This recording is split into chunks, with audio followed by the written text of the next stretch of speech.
আড়াই বছর পর আসছে আলোচিত ধারাবাহিক ব্যাচেলর পয়েন্টের নতুন সিজন।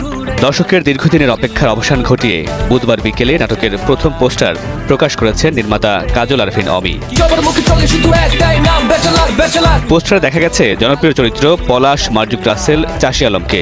তবে ফার্স্ট লুকে দেখা মেলেনি ধারাবাহিকটির আরেকটি জনপ্রিয় চরিত্র মিশু সাব্বিরকে। এরপরই নেটিজেনদের প্রশ্ন, তাহলে কি ব্যাচেলর পয়েন্ট সিজন 5-এ থাকছেন না মিশু সাব্বির? বিষয়টি নিয়ে পরিচালক কাজল আরফিন অমি জানিয়েছেন, ব্যাচেলর পয়েন্টে মিশু সাব্বির থাকছেন, তবে সশরীরে নয়। বরাবরের মতো জনপ্রিয় এই চরিত্রগুলোর সঙ্গে সিজন 5-এর পোস্টারে দেখা গেছে একজন ভূতকেও, যদিও এই ভূত রহস্য উন্মোচন করেননি কাজল আরফিন অমি। অন্যদিকে এক ভিডিওতে নির্মাতা ইঙ্গিত দিয়েছেন অবশেষে চাষী আলমকের বিদেশ যাত্রার।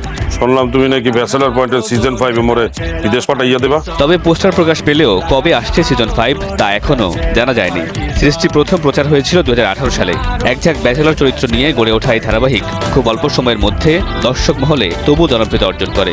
সবশেষ 2022 সালে সিজন 4-এর পর দর্শক অপেক্ষায় আছেন পরবর্তী সিজনের। মুই বিদেশ চলে গেলে সিজন 5-এ তোমার পাট কমে